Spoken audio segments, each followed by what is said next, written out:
তা শাস্ত্রে বললেন কলিযুগে জীব পদে পদে পাপ করে, তথাপিও কলিকে বলছে প্রণামাহ কলিযুগ।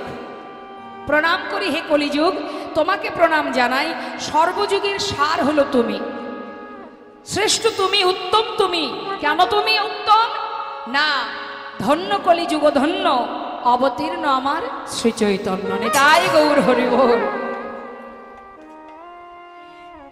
এই কলিকে ধন্য কেন বলছেন? না, যিনি এসেছেন পরম দয়াল, সেই জন্যই ধন্য। যে যুগে ধর্ম প্রচার কোনো একটা নির্দিষ্ট জায়গাতে বাধা নেই, কলিযুগে যে ধর্ম প্রচার, কলিযুগে ধর্ম কি? হরিনাম সংকীর্তন। তাহলে এই যে হরিনাম, হরিনামটাকে শুধু নবদ্বীপেই হয় মা? একটু মন দিতে হবে কথার মধ্যে। কীর্তন অত সহজ জিনিস নয়, টিভি সিরিয়াল নয়, একটু মন দিতে হবে, খুবই গুরুত্বপূর্ণ বিষয়। আর ভালো কিছু পেতে গেলে একটু তো শান্ত হয়ে বসতে হবে। বলছে যে অন্যান্য যুগে যে ধর্ম প্রচার হয়েছে তার একটা নির্দিষ্ট জায়গা আছে। মনে করুন দ্বাপর যুগে কৃষ্ণ অবতারে যে লীলা হয়েছে বৃন্দাবনে, যে ধর্ম প্রচার হয়েছে সেটা শুধুমাত্র বৃন্দাবনে, তার বাইরে ছিল না। দেখবেন 84 ক্রোশ বৃন্দাবনের মধ্যে সকলের মুখে একটা নাম, রাধে রাধে, তাই না? তার বাইরে কিন্তু নয়। ওই 84 ক্রোশ বৃন্দাবনের মধ্যেই বাধা, তার বাইরে কিন্তু কেউ রাধে রাধে বলে না, ওইটুকানির মধ্যেই।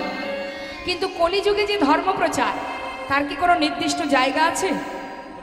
সেটা কি শুধু নবদ্বীপেই বাধা? শুধু কি ভারতবর্ষে বাধা? না, দেশ বিদেশে ছড়িয়ে পড়েছে। শাস্ত্রে বললেন কলিযুগের ধর্ম দেশ বিদেশে, শুধু বাংলাদেশেও নয়, শুধু ভারতবর্ষে নয়, পৃথিবীতে যত আছে নগরাদি গ্রাম, সর্বত্রে প্রচারিবে মোর হরিনাম। নিতাই গৌর হরি বল। তাহলে তো ধন্য বলতেই হয়, আমাদের কলিকে ধন্য বলতে হয়। শুধু তাই নয়, এই কলিযুগে যে বড় বড় মহাজনরা এসেছেন, যারা আজ প্রভুর চরণে সদা সর্বদাই নিজেকে সঁপে দিয়েছে, হিন্দু বলো মুসলমান বলো। সম্রাট আকবর মুসলমান ভক্ত, চাঁদ কাজী মুসলমান ভক্ত, কাজী নজরুল ইসলাম মুসলমান ভক্ত, যিনি কিনা তোমরা কুঞ্জ সাজাও গো, এই যে গানটা আপনারা শুনেছেন, কার লেখা? একজন মুসলমান ভক্ত। নিতাই গৌর হরি বল। তাহলে আমাদের এই কলিযুগে কত জীব, সে যে ধর্মেরই হোক না কেন, যারা ভগবানের চরণে নিজেকে সঁপে দিয়েছে। শাস্ত্রে সেই জন্যই বললেন ধন্য কলিযুগ ধন্য, অবতীর্ণ আমার শ্রী চৈতন্য। হরি বল, হরি বল। যার কাছে কোনো জাতের ভেদ নেই, সবাইকে তিনি একই আসনে ভালোবাসেন, নিজের করে ভালোবাসেন। শাস্ত্রে বললেন জন্ম হোক যথাতথা, কর্ম করো ভালো। তুমি যে কুলে জন্ম নাও না কেন, ভগবানের সেবার উপযুক্ত হও, সঠিক কর্ম করো, সৎ কর্ম করো, অসৎ কর্ম করো না। কেউ যদি এক পা এগিয়ে যায়, শাস্ত্রে বললেন ভগবানের প্রতি, ভগবানের দিকে কেউ যদি এক পা বাড়ায়, ভগবান তার দিকে 100 পা বাড়ায়। কত দয়াল দেখুন। অন্যান্য যুগে সত্য, ত্রেতা, দ্বাপর, এই 3 যুগে ভগবান বলেছেন আমাকে ডাকো, আমাকে ভালোবাসো, আমি তোমাদের মনোবাঞ্ছা পূর্ণ করব। কিন্তু কলিযুগে মহাপ্রভু একবারও বলেনি কোথাও যে তোমরা হা গৌর গৌর বলে কাঁদো। কি বলেছে বাবা? আমারই মতো করে দুটি বাহু তুলে সবাই কৃষ্ণ কৃষ্ণ বলে ডাকো। নিজে ভক্ত রূপে জীবের ঘরে ঘরে জীবকে উদ্ধারের জন্য হাতে ধরে পায়ে ধরে ধুলায় গড়াগড়ি দিয়ে যে নাম তিনি প্রচার করেছেন, নিজে বলেছেন, আমাদেরকে বলিয়েছেন। শাস্ত্রে বললেন কলিযুগে নাম ছাড়া নাহি আর ধর্ম, সর্বধর্ম সার নাম এই শাস্ত্রমর্ম। ওরে যে পথে যাও না কেন, যাকেই ভালোবাসো না কেন, মুক্তির রাস্তা আমাদের একটাই, এই হরিনাম সংকীর্তন। নাম ছাড়া গতি নাই, গতি নাই, গতি নাই। হরের নাম হরের নাম হরের নামই বকে বলং কলু নাস্তেব নাস্তেব গতিরন্যথা। সর্বধর্ম পরিত্যাজ্যং মামেকং শরণং ব্রজ অহং তং সর্বপাপেভ্যো মোক্ষয়িষ্যামি মা শুচি। যে পদে পদে অপরাধ করার পরেও যদি সে একবার আমাকে স্মরণ করে, একবার যদি হা কৃষ্ণ বলে কাঁদে, যদি আত্মনিবেদন করে, যদি দুঃখটা বাড়ি বরিশন করে, ভগবান বললেন আমি সেই ভক্তের কাছে যুগে যুগে দাস হয়ে পড়ে থাকি। সুন্দর একটা দৃষ্টান্ত বলি মা, একটু শুনুন। একটা ভজনের মধ্যে দিয়ে আমি একটু বুঝিয়ে দেব, আপনাদের মন দিয়ে শুনবেন। কি বলছে দেখুন। হরিনাম কি মহিমা তার, হরিনাম করলে কি হয়। শাস্ত্রে বলছে হরিনামে বসে হরিনাম বসে হরিনাম বসে। একটু পরে একটু পরে একটু পরে। जिनके हृदय हरिनाम बसे, जिनके हृदय हरिनाम बसे, जिनके हृदय हरिनाम बसे, तिनि यार का नाम लिया ना लिया, तिनि यार का नाम लिया ना लिया।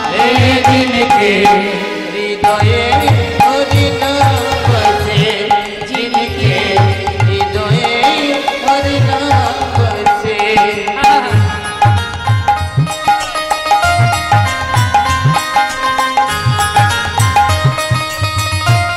हरि बोल।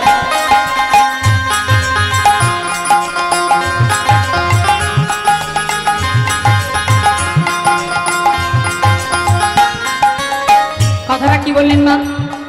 জিনকে হৃদয়, যার হৃদয়ে শুধু হরিনাম বাঁধা, তার আর কোনো মন্ত্র জপ করা লাগবে না। কারণ সমস্ত দেবদেবীর পূজায় যে শ্লোক আমরা মুখে উচ্চারণ করি সেগুলিকে বলা হয় মন্ত্র, আর হরিনামকে বলা হয় মহামন্ত্র। তাই মহামন্ত্র যদি কেউ জপ করে তার আর কোনো মন্ত্র জপ করা লাগে না। হরি বল। এটা আমার কথা নয়, রামভক্ত তুলসী দাস তিনি বলছেন, আরো বলছেন। কি বলছেন শুনুন। जिनके घरे है, जिनके द्वारे परिरंग बहे,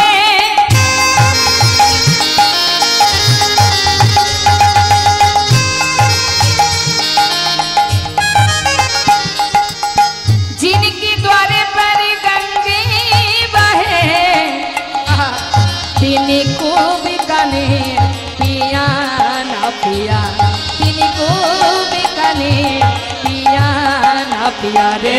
जिनके हृदय हरिनाम बसे, जिनके हृदय हरिनाम बसे। কি বললেন মা? বলেন কেউ যদি গঙ্গার জল সামনে পায়, গঙ্গার জল ফেলে রেখে পাত কুয়ার জলকে সে স্নান করবে? যদি গঙ্গার জল কাছে থাকে, গঙ্গার জল ফেলে কি সেই পাত কুয়ার নোংরা জল খাবে? যেখানে গঙ্গা বাঁধা সেখানে আর কিছুই দরকার হয় না। হরি বল। বলেন जिनके द्वारे पर गंग बहे, তিনি কুবিকানির পিয়া না পিয়া। আহা, আর কি বললেন? বলছেন जिनी काम किया परिवारत का,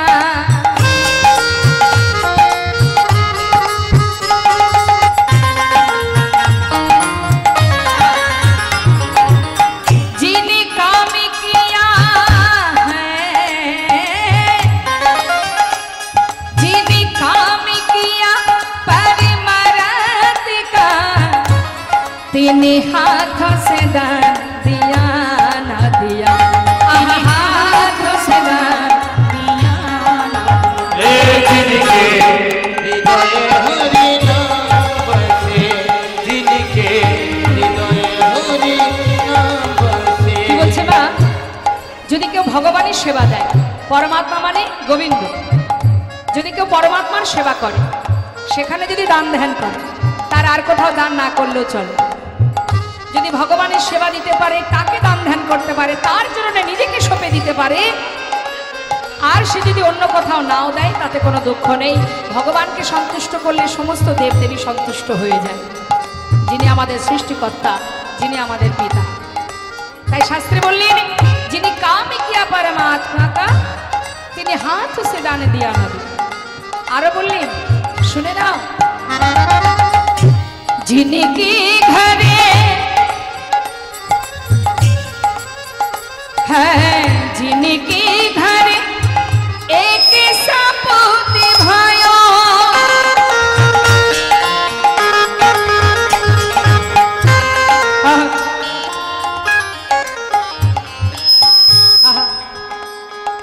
जिनके घरे एक सपूत भयो, পুত অর্থাৎ সন্তান, সে মেয়েও বা ছেলে যে কোনো হতে পারে। কারোর ঘরে যদি একটা কৃষ্ণ ভক্ত সন্তান জন্ম নেয় তার জন্য 21 পুরুষ উদ্ধার হয়ে যায়, আর কারোর ঘরে যদি একটি কুপুত্র জন্ম নেয় তার জন্য 14 পুরুষ নরকে চলে যায়। জেনে রাখবেন 5টা 10টা সন্তান সন্তান নয়, সন্তান একটা হলেই যথেষ্ট, যদি সন্তানের মতো সন্তান হয়।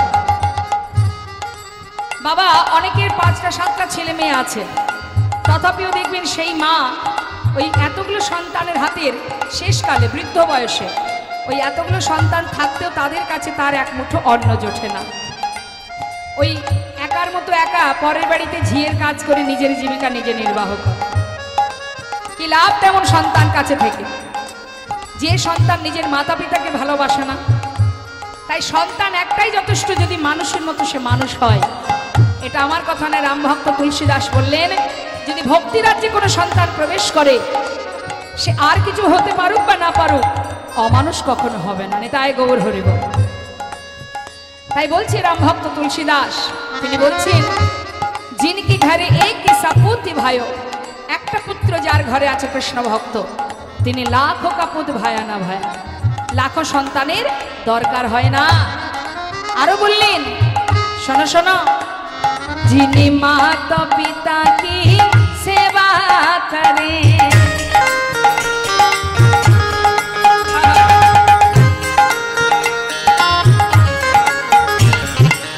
जिन्हें माता पिता की सेवा करे,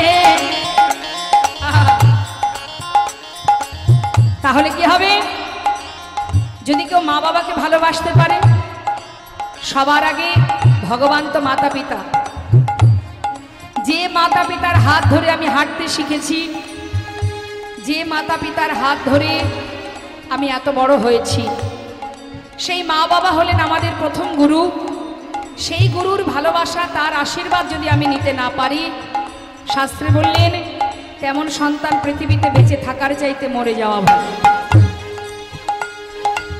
লাখ লাখ টাকা রোজগার করে মা বাবার প্রতি দায়িত্ব পালন করতে পারলাম না বলে বৃদ্ধাশ্রমে রেখে এলাম, লাভ কি? শাস্ত্রে বলেন কোনো লাভ নেই। তুমি তীর্থে যাচ্ছ, তুমি হরিবাসরে অনেক অনেক টাকা ডোনেশন করছো, কিন্তু তোমার মা বাবাকে তুমি ভালোবাসতে পারো না, শাস্ত্রে বলেন সবই তোমার বৃথা হয়ে যাবে, কোনো লাভ নেই।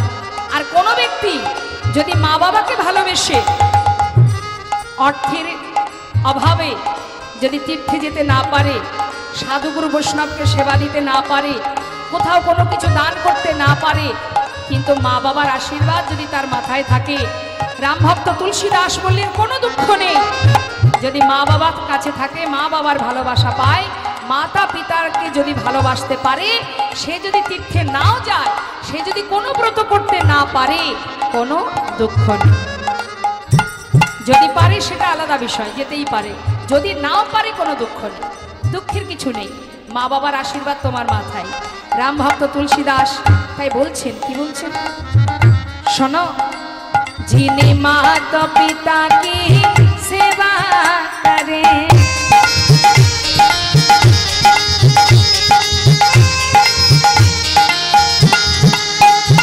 जिन्हें माता पिता की सेवा करे, तिन्हें तीर्थ व्रत किया ना किया, आह तीर्थ व्रत किया ना किया। जिनके हृदय हरि नाम बसे, जिनके हृदय हरि नाम बसे, जिनके द्वारे पर गंगे बहे, तिनको बीकानेर पिया ना पिया, जिन्हें काम किया पर मरत का, तिन्हीं हाथों से दान दिया ना दिया।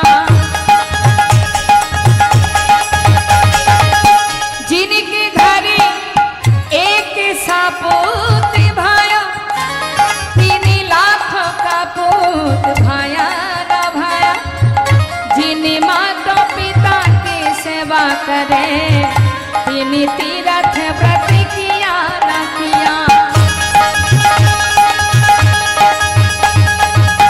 तुलसीदास विचार कहे, तुलसीदास विचार कहे, तुलसीदास विचार कहे, तेरा देखो कने किया न किया रे जिनके हृदय हरि नाम जिनके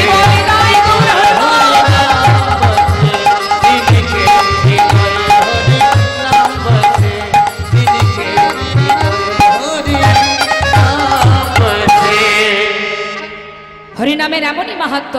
মহাজন বললেন, শাস্ত্রে বললেন হরিনাম করো, কিন্তু হরিনাম করার জন্য তোমার কোনো আলাদা জায়গার দরকার নেই। যেখানে থাকবে যেমন থাকবে, অপবিত্র পবিত্র বা সর্ববস্থানগত বিবাহ যৎসারে পুণ্ডরিকাক্ষ সবার জভ্যন্তর সচিব। অর্থাৎ তুমি পবিত্র আর অপবিত্র যদি থাকো, মনে করছো আমার সত্য বসন পরা নেই, এইভাবে কি আর হরিনাম করা যায়? আগে যাব কর্ম ছেড়ে, রান্না করব, সমস্ত কাজ সেরে নিয়ে স্নান করে শুদ্ধ বসন করব, ঠাকুর ঘরে যাব, তারপরে হরিনাম করব। এটা যদি ভাবেন ভুল হবে। শাস্ত্রে বললেন তুমি পবিত্র থাকো আর অপবিত্র থাকো, তুমি যেখানে থাকো যেমন থাকো, যেভাবেই থাকো, কোনো দুঃখ নেই।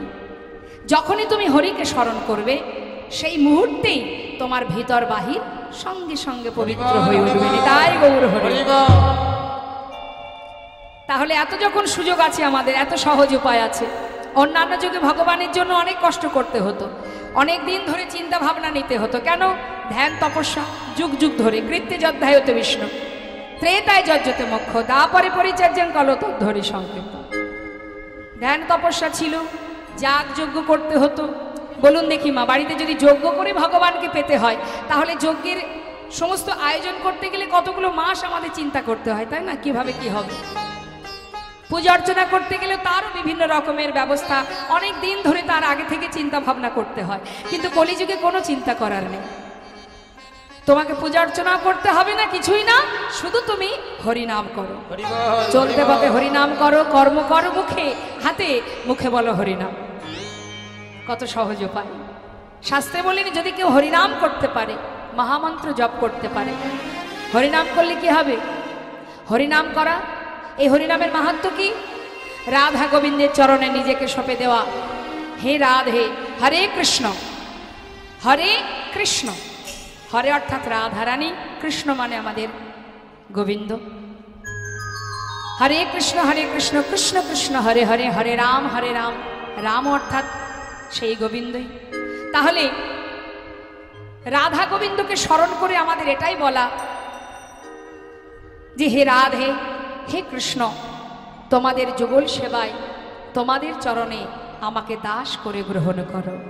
এটাই হচ্ছে হরিনামের মাহাত্ম্য, যে তোমাদের সেবায় আমাকে নিয়োজিত করো, যেন তোমার চরণ সেবার অধিকার পাই।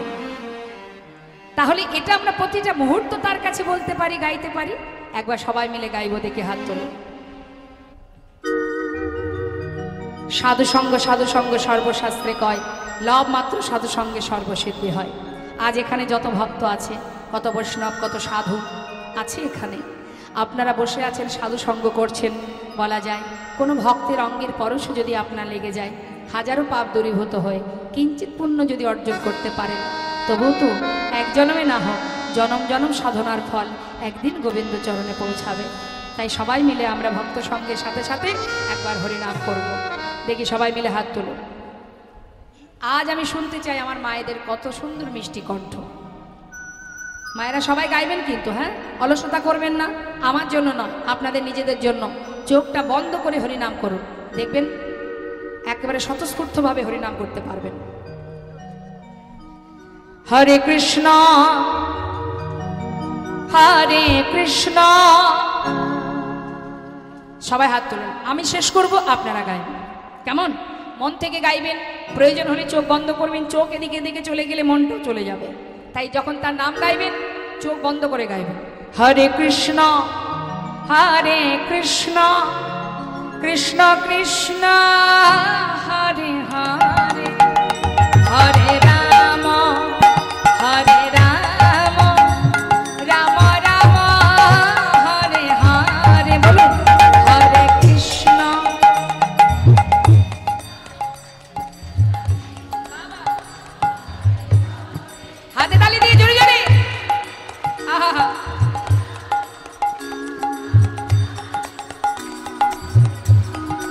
আস্তে। সামনে যে সকল ভক্তরা আছেন আপনারা হাত তুলছেন, হরিনাম করছেন, জেনে রাখবেন এই যে কর্মটুকু করছেন চিত্রগুপ্তের খাতায় সবই লেখা হচ্ছে। তুমি যেমন কর্ম করবে ফলটা তেমনই পাবে। তো পিছনে যে সকল ভক্তরা আছেন আপনারা ভাবছেন আমাদের হাত না তুললেও চলবে না, এটা কিন্তু ভুল। এখানে সবাইকে বলা হয়েছে, সেই জন্য আমি চাইব, অন্য সময় তো আর সম্ভব হয়ে ওঠে না, এই সময় অন্তত অবহেলা করবেন না। সবাই মিলে একবার হাত তুলুন, ভগবানের দেওয়া দুটি হাত তার দিকে তুলে দিয়ে একবার আত্মনিবেদন করে সবাই মিলে বলুন, সবাই গাইবে। হ্যাঁ, হরে কৃষ্ণ কৃষ্ণ কৃষ্ণ হরে হরে, হরে রাম হরে রাম, রাম রাম হরে হরে, হরে কৃষ্ণ। বাহ, নিতাই গৌর হরিব।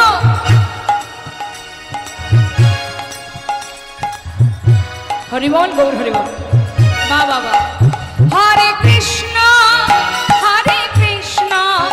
কৃষ্ণ কৃষ্ণ হরে হরে, হরে রাম রাম রাম হরে হরে, হরে কৃষ্ণ। আহা, হরিবল।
লাগলো।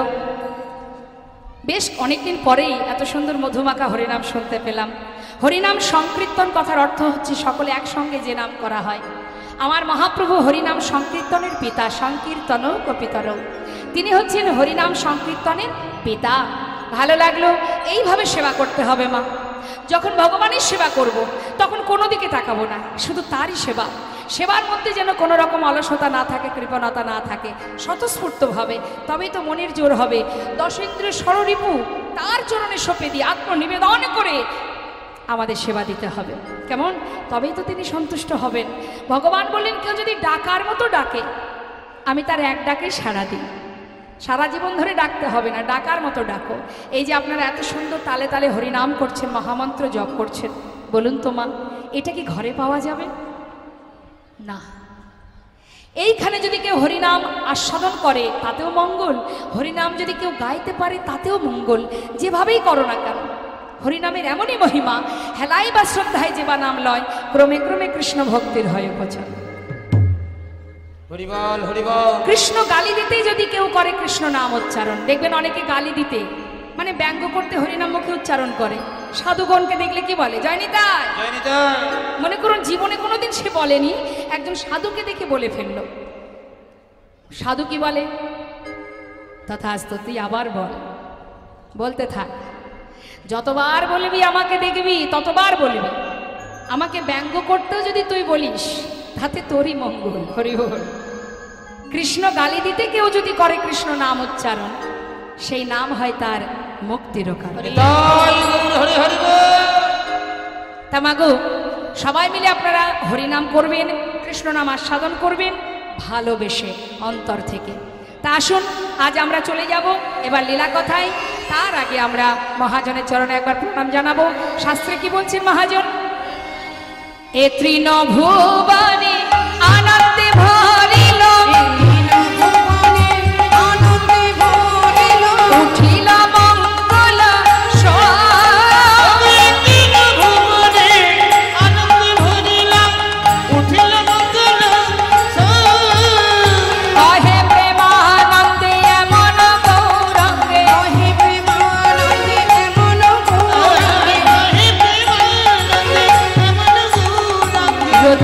জনমিল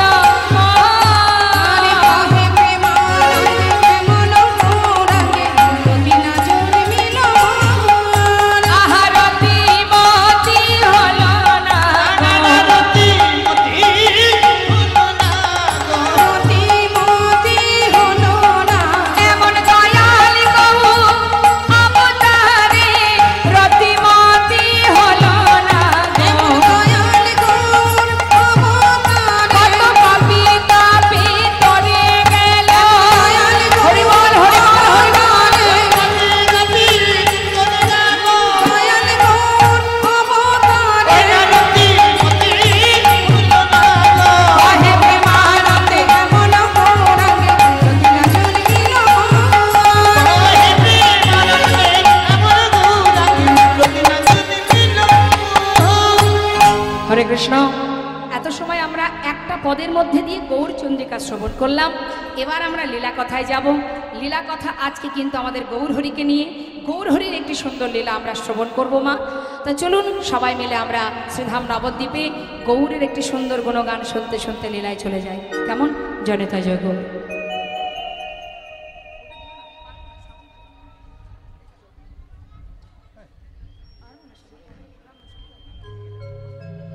জনতা জয় গৌর। ঠিক আছে, ঠিক আছে। মায়েদের আবার উলুধ্বনি উলুধ্বনি।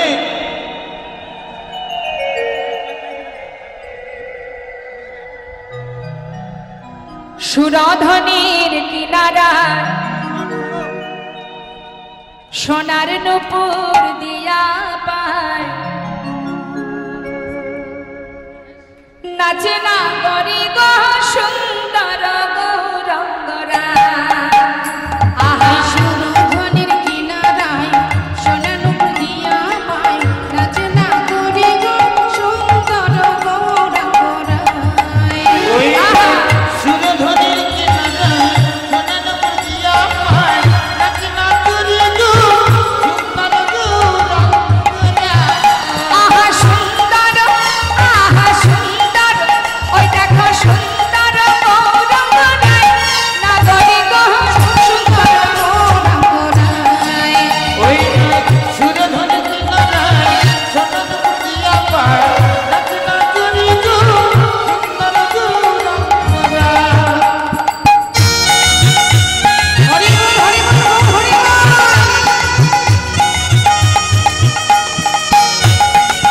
হরি বল, হরি বল, জয় গৌর, হরি বল।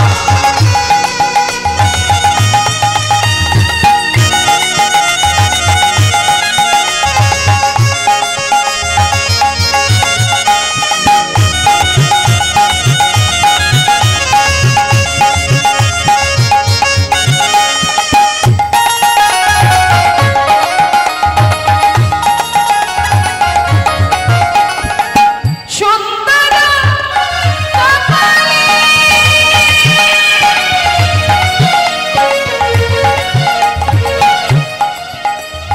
সুন্দর তিলক, এই সুন্দর কপালে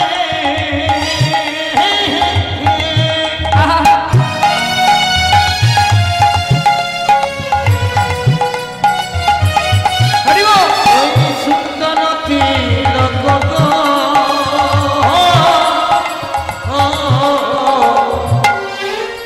একবার পিছন ফিরে দেখুন, ওই যে দাঁড়িয়ে আছে, কি আছে? দামি গহনা আছে গায়ে? হ্যাঁ, যার কথা শোনার জন্য আপনারা উন্মাদ পাগলের না এখানে ছুটে এসেছেন। সুন্দর কাকে বলে? ওই যে দাঁড়িয়ে আছে, না আছে দামি গহনা, না আছে দামি বসন।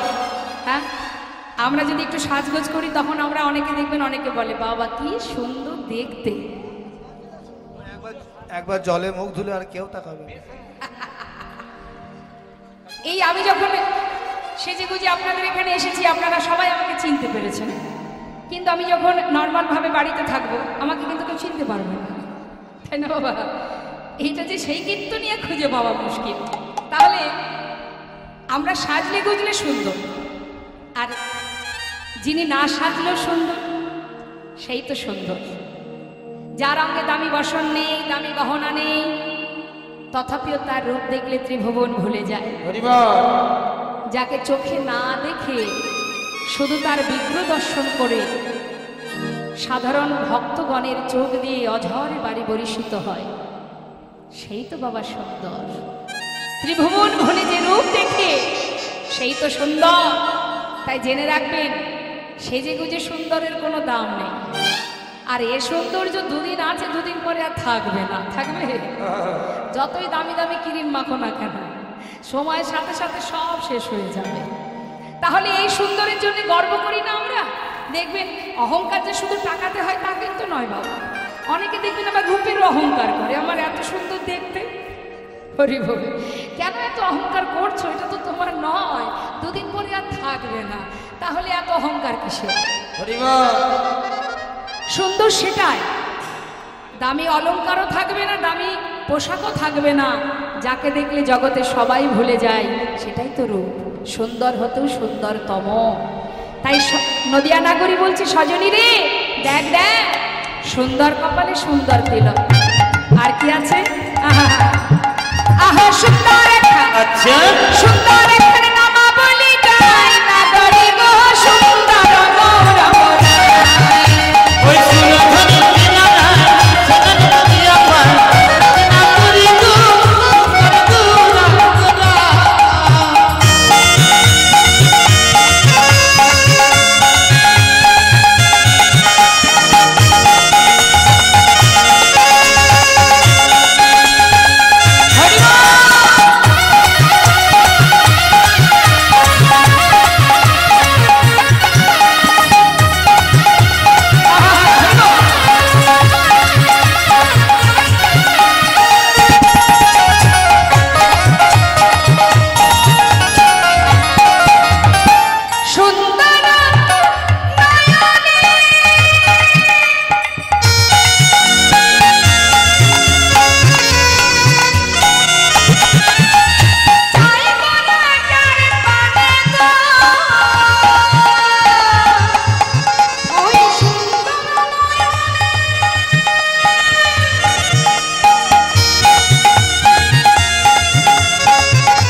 ভাবুন দেখি, এই জগতে আমরা তো তাকে চোখে দেখিনি মা, হ্যাঁ?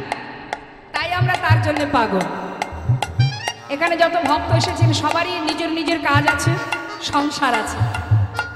তা যাকে চোখে দেখেননি তার জন্য পাগলের মতো এখানে ছুটে এসেছেন কেন? ভালোবাসেন তাই, হ্যাঁ?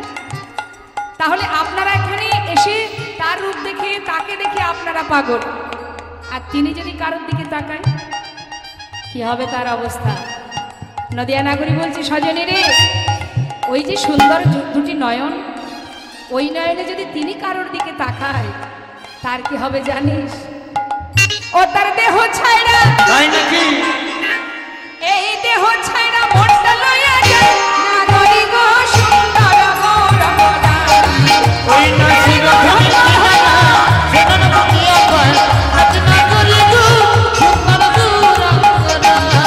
আহা সুন্দর গৌরবরা, সুন্দর গৌরবরা, সুন্দর গোরা গোরা। সুন্দর গৌরবরা। সবাই মিলে দুটি বাহু তুলি, নবদ্বীপ ধাম কি, গৌর সুন্দর কি, পঞ্চতত্ত্ব কি, সুরধনী গঙ্গা মা কি। তাই গৌর হরিবল হরিবল। কোথায় আছি আমরা এখন তাহলে? নবদ্বীপ ধামে। হরিবল। নবদ্বীপে নদিয়ার চাঁদ আমার গৌর সুন্দর। একটু মন দিন, দেখবেন খুব ভালো লাগবে মা। নদিয়ার চাঁদ আমার গৌর হরি, তিনি নদিয়ার পথে পথে সবার জন্য হরিনাম দিয়েছেন। পথে পথে, ঘাটে ঘাটে, মাঠে মাঠে, সর্বত্রে হরিনাম দিয়েছেন। কারণ জানে এই হরিনাম ছাড়া এই কলির জীবকে আমি উদ্ধার করতে পারবো না। কিন্তু অনেক আঘাত, অনেক যন্ত্রণা তাকে পেতে হয়েছে সেই সময়। নাম দিতে দিতে বাবা এক সময় আমার গৌর হরি তিনি সর্বস্ব পরিত্যাগ করে চলে গিয়েছিলেন। কোথায়? সন্ন্যাস ধর্ম গ্রহণ করে বৃন্দাবনের পথে। আস্তে কথা না। গৌরহরির প্রথমত বিবাহ হয় লক্ষ্মীপ্রিয়ার সঙ্গে। লক্ষ্মীপ্রিয়ার সঙ্গে যখন বিবাহ হয় মা, এক সময় লক্ষ্মীপ্রিয়াকে রেখে মহাপ্রভু গিয়েছিলেন, গৌরহরি গিয়েছিলেন বাংলাদেশে।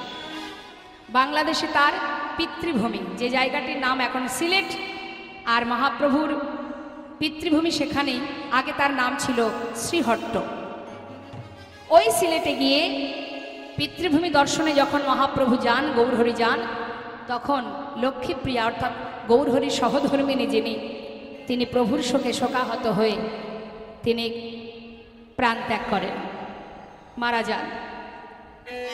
তো লক্ষ্মীপ্রিয়া যখন মারা যায়, ঠিক বাবা কিছুদিনের মধ্যে মা সচিমা,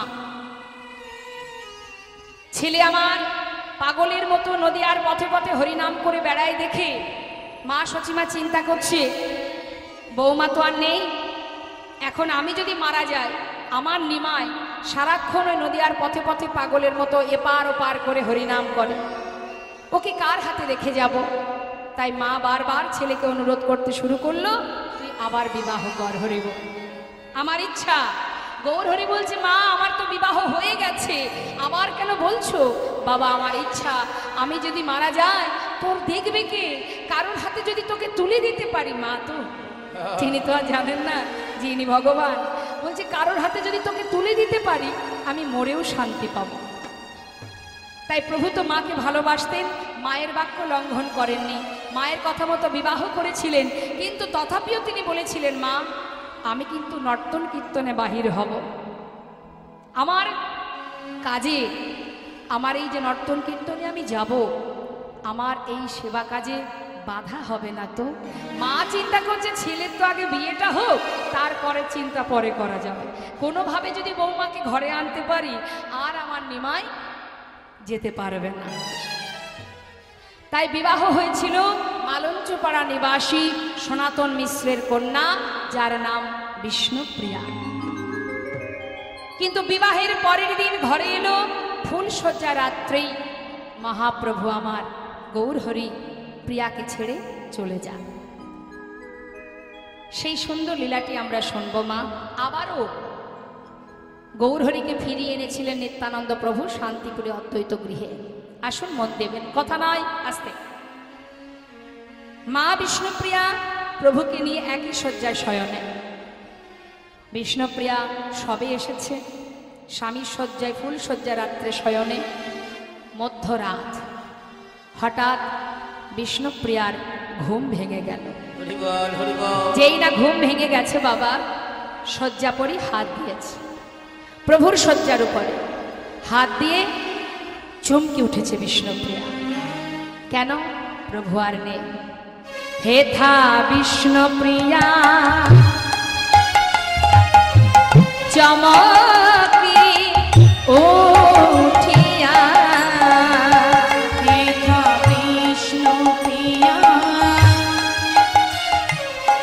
চমকি উঠিয়া, ও পালঙ্কে বুলায়ে হাতে পালঙ্কে বুলায়ে হাতে পালঙ্কে বুলায়ে হাতে পালঙ্কে বুলায়ে হাতে প্রভু না দেখিয়া,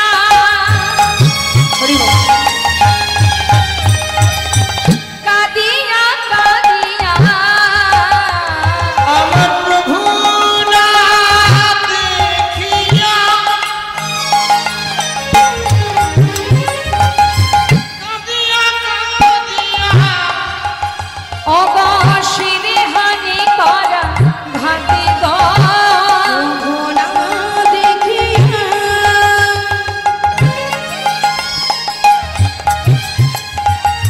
কাঁদিয়া কাঁদিয়া শিরে হানি করা ঘাতে বলে প্রভু তুমি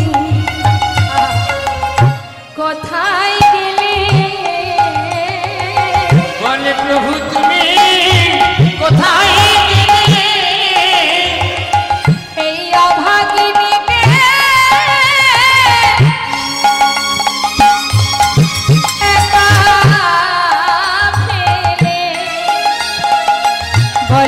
প্রভু তুমি কোথায় গেলে এই অভাগিনীকে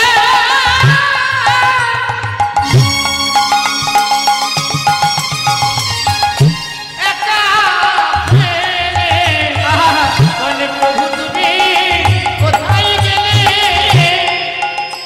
বলি